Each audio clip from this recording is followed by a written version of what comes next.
Sir ನನಗೆ doubt ಬರಕತ್ತೈತೆ. ಅಲ್ಲ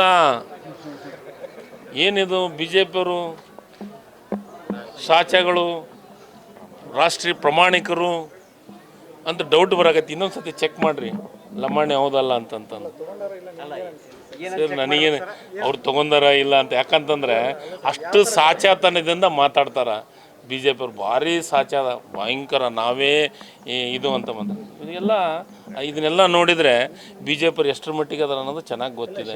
ಏನು ನೀವು ನೋಡ್ರಿ ಷಡ್ಯಂತರ, ನಾನಂತೀನಿ 13,000 ಕೋಟಿ ಕೌಶಲ್ಯಾಭಿವೃದ್ಧಿ ಇಲಾಖೆಯೊಳಗೆ ಭ್ರಷ್ಟಾಚಾರ ಆಗೈತೆ. ಮೋದಿಯವ್ರು ಹಿಂಗೆ ಗೆಣಸ್ಕರಕತ್ತಾರ, ವರದಿ ಕೊಟ್ಟಿದ್ದಾರೆ 10,000 ಕೋಟಿ ಇನ್ನೂವರೆಗೆ ಲೆಕ್ಕ ಕೊಟ್ಟಿಲ್ಲ ಅಂತಂದು. ಏನು ಮಾಡ್ತಾಯಿದ್ರು ಮೋದಿಯವರು? ಏನಂತ ಹೇಳಿದ್ರು? ನಾನು ತಿನ್ನಂಗಿಲ್ಲ, ನಾನು ತಿನ್ನಕ್ಕೆ ಬಿಡಂಗಿಲ್ಲ. ಹಾಂ ಹೇಳಿದಾರಲ್ಲ, ಈಗೇನು ಮಾಡಕತ್ತಾರ? ಅದ್ರ ಬಗ್ಗೆ ಏನು ಹೇಳ್ತಾರ? ಈಗ ಬಸವರಾಜು ಬೈರತಿಯವ್ರ ಬಗ್ಗೆ ಏನು ಹೇಳ್ತಾರ? ಲಮಾಣಿಯವ್ರ ಬಗ್ಗೆ ಏನು ಹೇಳ್ತಾರ? ಇವರಾದರೆ ಷಡ್ಯಂತರ ಮತ್ತೊಂದು.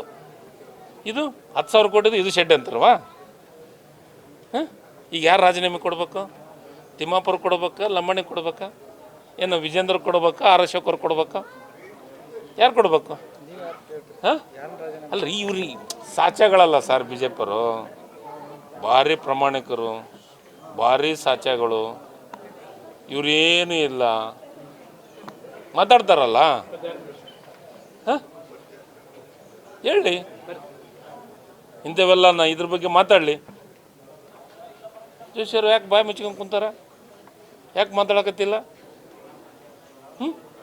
ಈ ವಿಡಿಯೋ ನಿಮಗೆ ಇಷ್ಟವಾದಲ್ಲಿ ಲೈಕ್ ಮಾಡಿ, ಶೇರ್ ಮಾಡಿ, ಸಬ್ಸ್ಕ್ರೈಬ್ ಮಾಡಿ.